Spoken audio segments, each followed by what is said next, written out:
Throw away for obvious reasons. If Laura ever finds this, I'm done. I, 40M, thought I was living a pretty ordinary life. Married to Laura, 37F, for 12 years, 2 kids, 9 and 6, a decent house in the suburbs, weekend brunches, family holidays. From the outside, we looked perfect.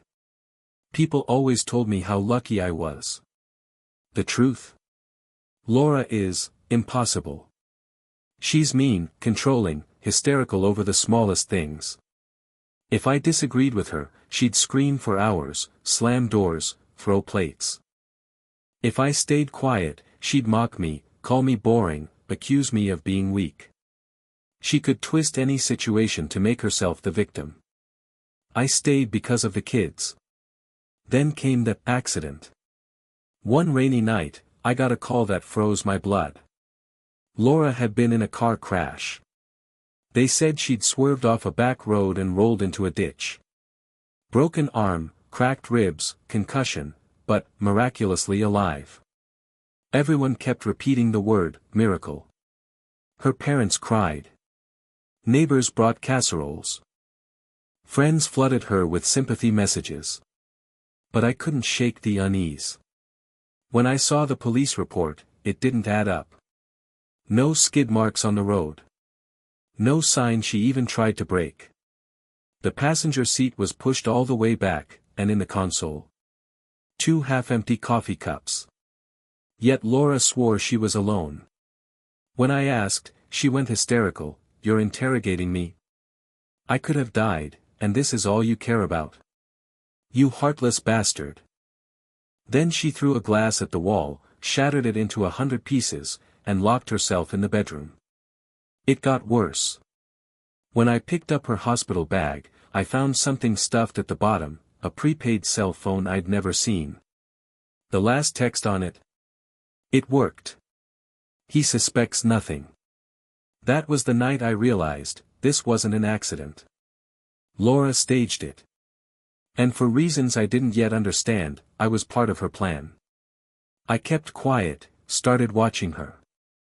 She pretended to be fragile, milking sympathy from everyone, but at night she'd sneak off with that hidden phone, whispering to someone. I caught her once and she screamed so loud the kids woke up crying. She looked at me with pure hatred and said, "You'll regret digging into things you don't understand." That was 3 months ago. Since then, I've uncovered pieces, secret bank transfers, calls at strange hours, lies piled on lies. And now, on the eve of our anniversary, I'm sitting on a mountain of proof. After finding the prepaid phone in Laura's hospital bag, I couldn't stop thinking about it. I replayed that last message in my head. It worked. He suspects nothing. Worked? What worked? And why was I the one who wasn't supposed to suspect? I went back to the impound lot where her car was being held. Standing there in the drizzle, I studied every inch of it. The damage didn't look like a car that had swerved off the road by accident. The front end was crushed at a clean angle, like it had been driven straight into something deliberately. The airbags were deployed, but here's the kicker, the driver's seatbelt had been cut. Not frayed, cut. The smell inside the car was odd too, sharp and chemical. I'm no mechanic, but I know what gasoline smells like, and this wasn't that. It was more like solvent. On the floor, under the passenger seat, I found an empty pill bottle. The label was peeled off. When I brought it up to Laura later, she flew into one of her infamous hysterical rages. She screamed so loud the neighbors heard. She threw her dinner plate at the wall, accused me of snooping and trying to destroy her recovery. She sobbed, then laughed, then threatened to take the kids and never let me see them again. That night, I couldn't sleep. I kept asking myself, who was in the car with her? Why would she stage something like this? And most terrifying of all, why did it feel like every move she made was setting me up for something worse? A week after the crash, Laura was still milking her injuries. She barked orders at me constantly, refill her tea, fluff her pillows, drive her everywhere.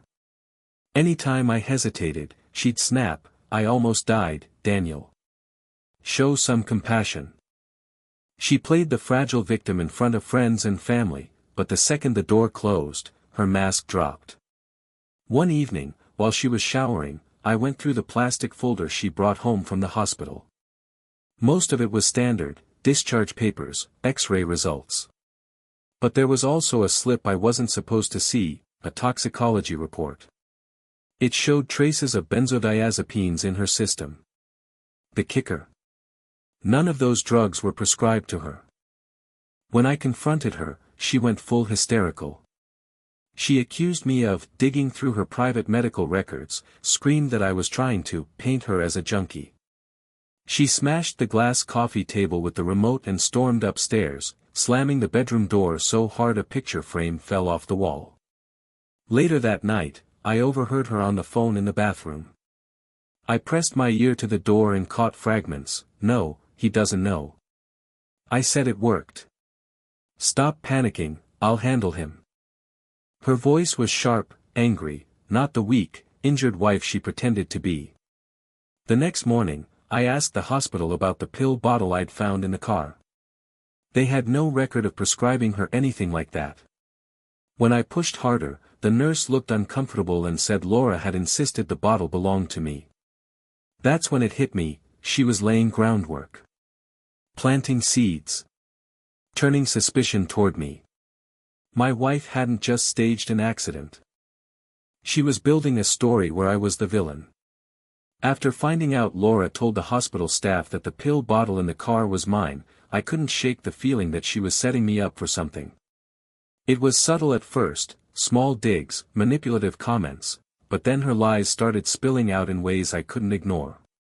She told her parents I was unsupportive and that I'd left her alone after the accident. Total lies. I'd been running myself ragged, doing the school runs, cooking, cleaning, carrying her around like she was made of glass. Her parents started giving me dirty looks, whispering when they thought I couldn't hear. Laura soaked it up. She thrived on playing the victim, and I was the monster in her story. The gaslighting intensified. She'd say she never had a hospital bag. She'd say I was imagining things when I mentioned the second phone. If I pressed too hard, she'd explode into one of her hysterical fits, sobbing, clawing at her own arms, shrieking loud enough for the kids to cry. Twice she threatened to call the police and tell them everything. When I asked what everything meant, she just smirked and said, "You'll see." One night I decided to test her. I asked casually if she remembered anything from the crash. Her eyes went cold. Then she spun a brand new story. She swerved because someone was following her. A mysterious car. She insisted it was all so fast and too blurry to explain. But just 2 days before, she told her mom it was a deer. And earlier she told me she barely remembered anything. Every time, a new version. Later, while she was sleeping, I checked her purse. Inside, folded between receipts, was a copy of the police report. Only it wasn't the version I'd been given, it had been altered. Entire sections about the lack of skid marks and the strange chemical smell were missing. At the bottom, in handwriting I didn't recognize, was a note, "He's buying it. Keep calm." That was the moment I realized I wasn't just dealing with a manipulative wife. Laura was orchestrating something bigger, and I was the target. She wasn't just rewriting the story for sympathy, she was rewriting it to destroy me. After finding the altered police report in Laura's purse, I started to see everything differently. It wasn't paranoia anymore, it was a pattern. A story she was writing where she was the tragic heroine and I was the monster lurking in the background. The first real blow came at work. My boss called me into his office, closed the door, and slid his phone across the desk. It was an anonymous email sent to HR, claims that I was mentally unstable, abusive at home, and had a serious drug problem. Attached was a blurry photo of a pill bottle with my name crudely photoshopped onto the label. I didn't need a handwriting expert to know who was behind it. Laura had been laying this groundwork for weeks. I explained the situation to my boss. showed him the real police report, the toxicology slip, the inconsistencies. Thankfully, he believed me, but warned me to keep my house in order. The seed of doubt had been planted. That's exactly what Laura wanted. When I confronted her about it, she went full hysterical. She screamed until her voice cracked, called me paranoid and delusional, then started clawing at her own arms and yelling, "Go ahead, hit me. Everyone knows you want to." I stood frozen, my hands at my sides, while she shrieked loud enough for the kids to hear upstairs. Minutes later, she stomped into the hallway, opened a window, and screamed out to the neighbors, "He's threatening me." By the time I got the kids calmed down, she was in the driveway sobbing, cradling her casted arm like I'd just broken it myself. A couple of neighbors had come outside, staring. One even asked if she should call the police. Laura saw me watching and mouthed the words, "You're finished." The next day, I found out she'd been at the bank. She drained nearly half of our savings, $18,000, into an account under her maiden name. When I asked where the money went, she laughed in my face. "Insurance, Daniel. Just in case something happens to you." Her words weren't just cruel, they were calculated. That night, I locked myself in the study, poring over every scrap of evidence I'd collected, the prepaid phone, the altered report, the fake prescriptions, the texts. One phrase from her hidden phone haunted me, "It worked." What worked? What exactly had she set in motion?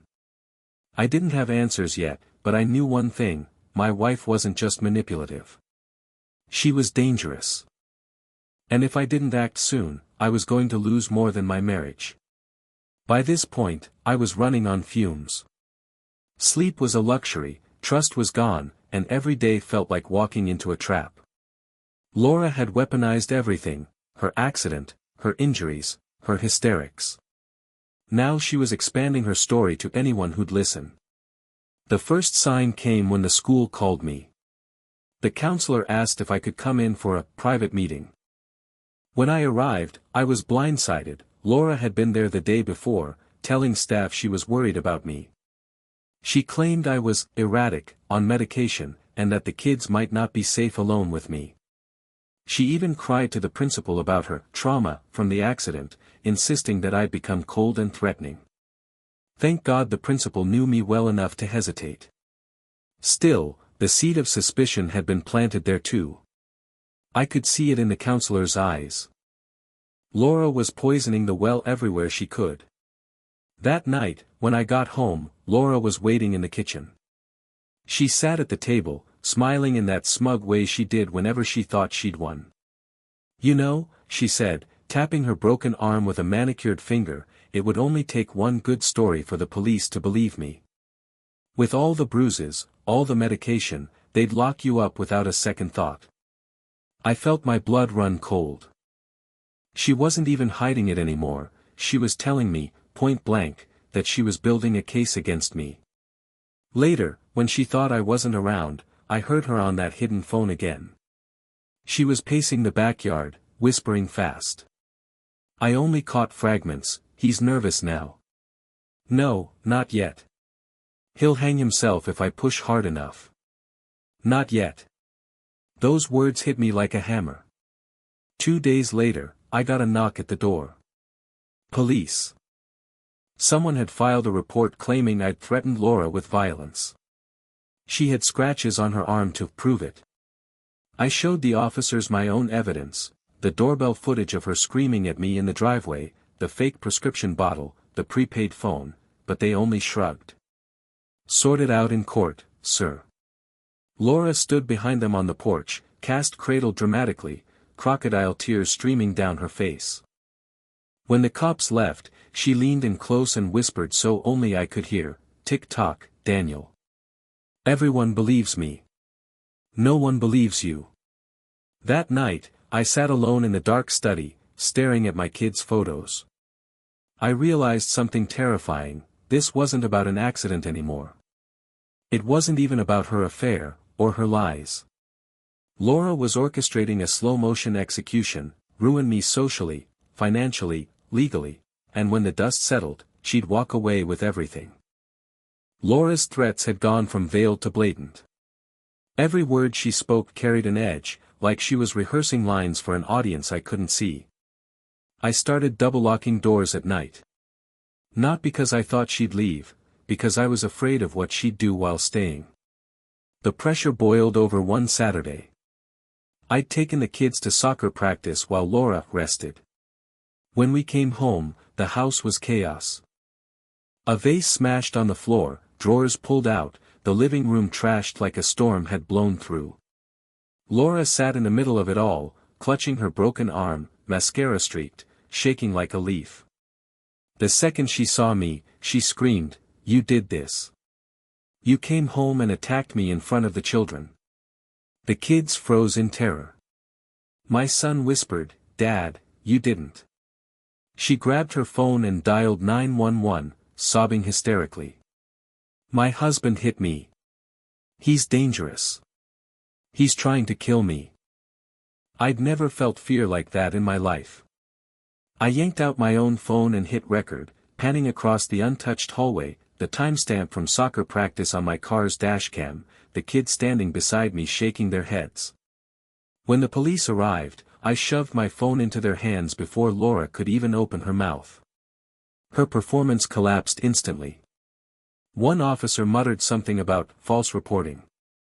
Laura switched tactics, collapsing onto the floor, screaming that she was confused, that her trauma from the accident made her memory unreliable.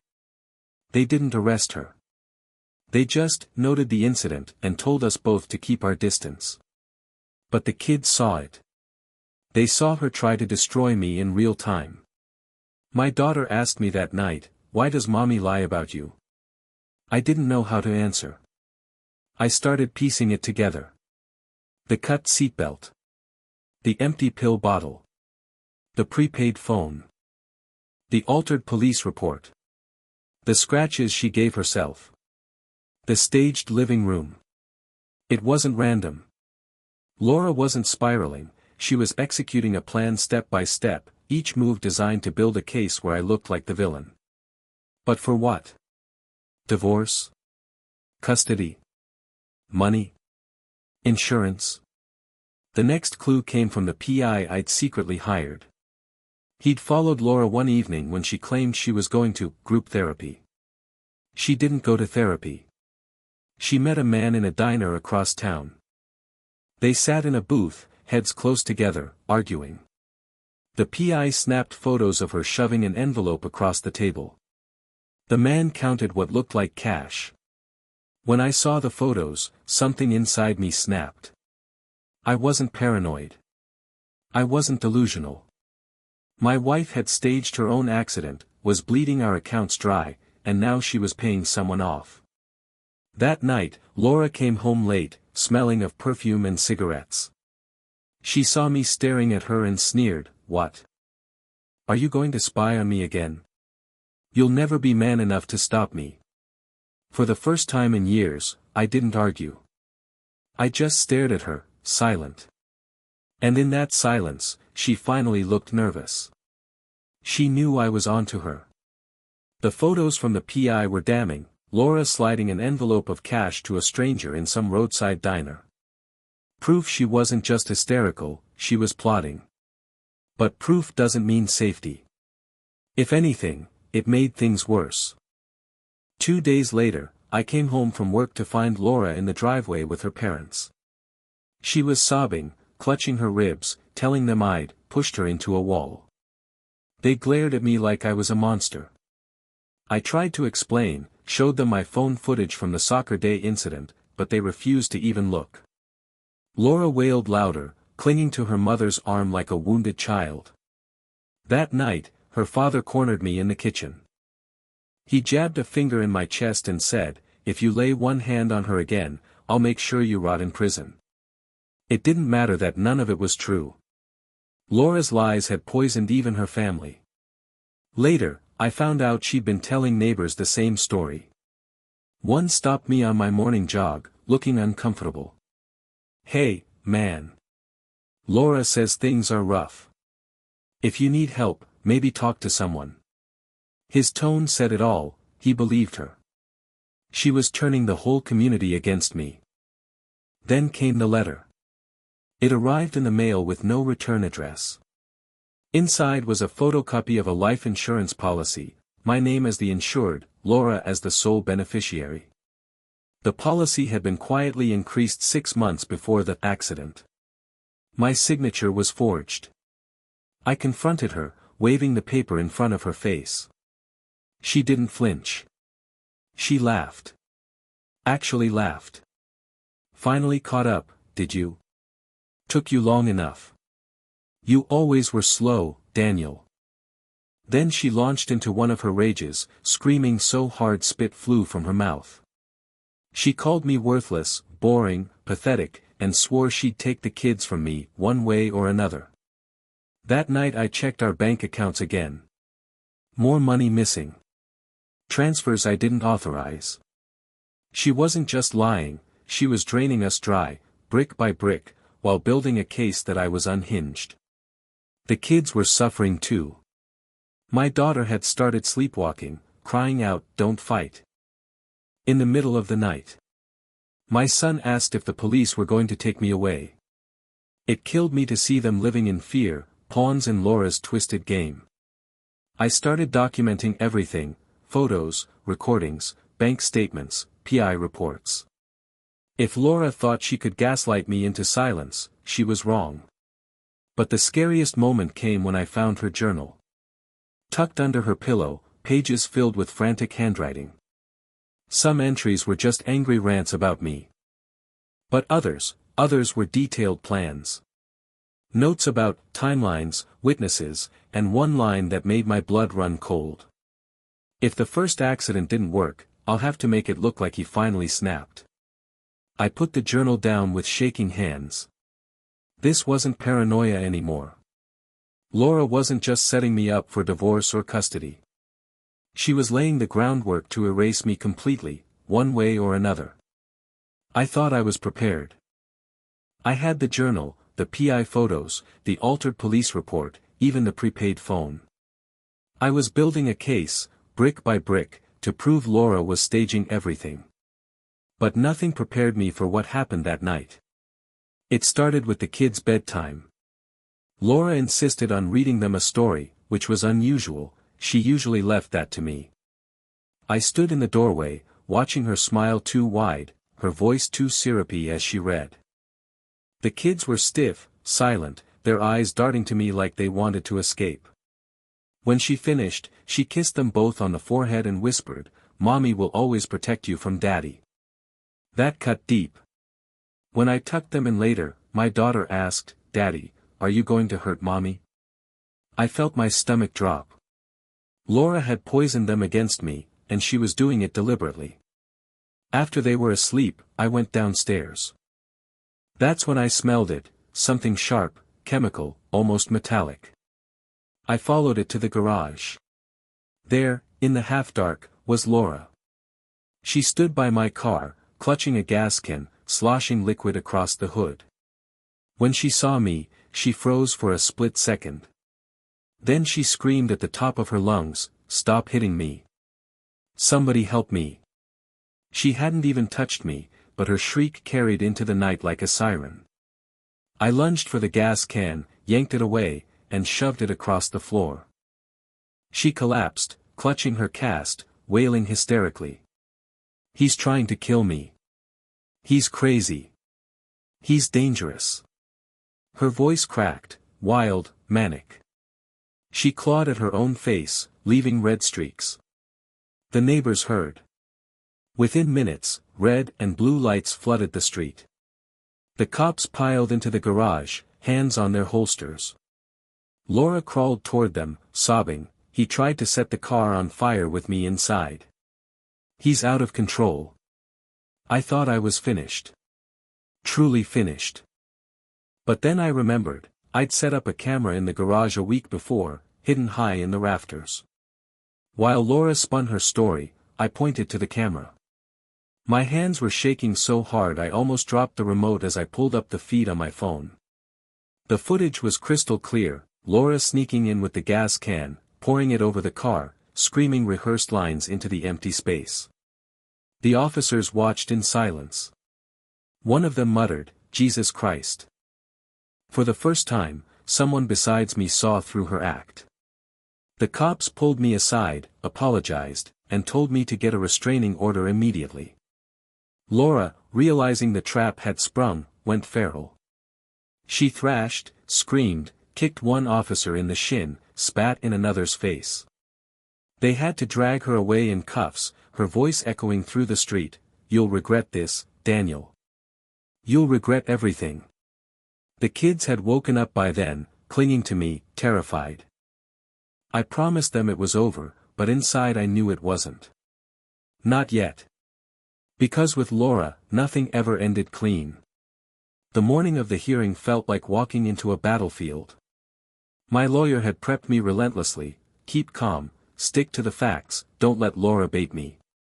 But deep down, I knew the truth, logic meant nothing when Laura was involved. She lived off chaos. The courtroom was packed, Laura's parents in the front row, arms crossed, glaring at me like I was the devil, neighbors who'd bought her stories, even a couple of my co-workers who wanted to support, but looked like they were there for the spectacle. Laura made sure everyone saw her entrance, dressed in black, her cast dramatically displayed, eyes downcast like she was a grieving widow instead of a defendant. When she took the stand, the performance began. She wept, describing me as controlling, violent, obsessed with ruining her. She said she barely survived the accident and that I'd used her trauma as an excuse to torment her. She even had the audacity to claim the garage incident was me trying to set her up. Every word dripped with venom disguised as fragility. Her lawyer waved around photos of her bruises, proof of my abuse. But when my attorney cross-examined, the cracks showed. The bruises matched photos from the night she clawed at herself. The police body cam footage contradicted her timeline. And then came the bombshell, the garage video.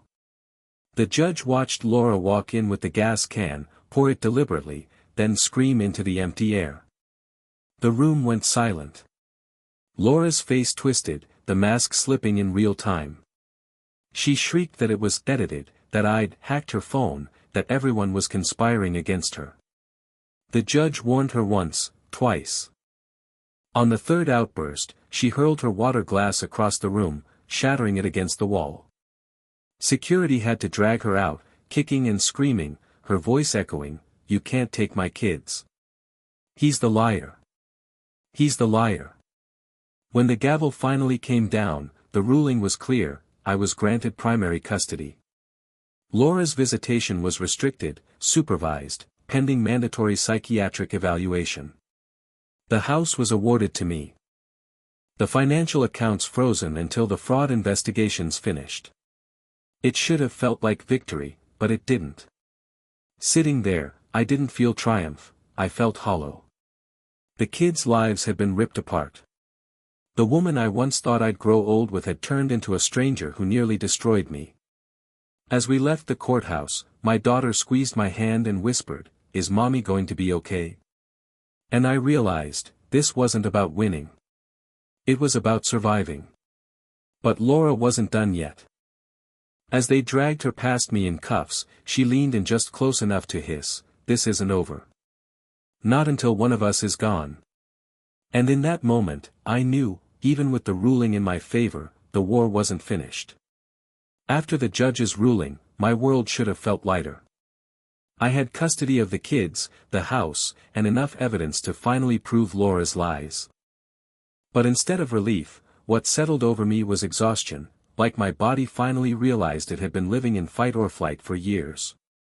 The first week after the hearing, the kids barely slept. My daughter kept waking up screaming, "Don't let Mommy take us." My son asked me every night if the police were going to come back and take me away. I held them close, reassuring them over and over, but the damage Laura left behind lingered in every corner of the house. I started therapy for all three of us. The counselor said the kids needed stability above all else, so I built routines like armor. Breakfast together every morning. Walks after dinner.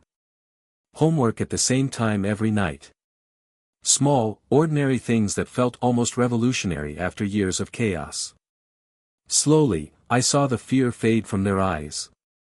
Slowly, they laughed again. Laura, meanwhile, was ordered to undergo psychiatric evaluation. I heard from my lawyer that she refused at first, screaming that she wasn't crazy, that the entire court system was rigged against women. Eventually she went, but the reports weren't good. Words like narcissistic tendencies, manipulative behavior, risk to children's emotional stability filled the pages. Her parents blamed me, of course. They sent letters, angry voicemails, even tried to show up at the house until I got a restraining order. To them, Laura was still the golden child.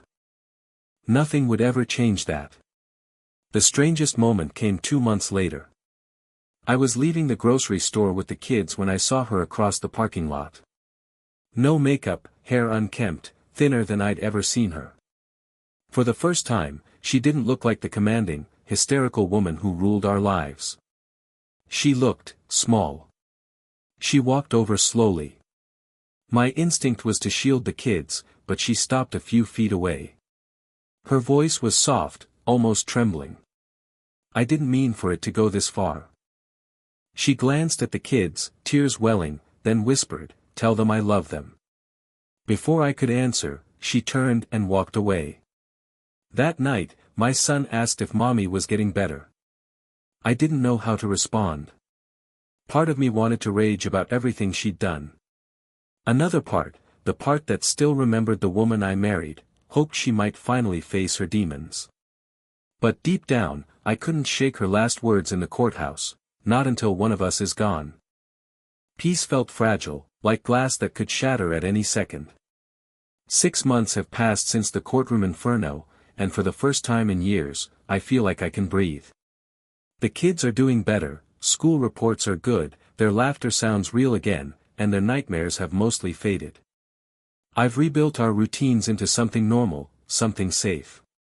For them, stability is the greatest gift I can give.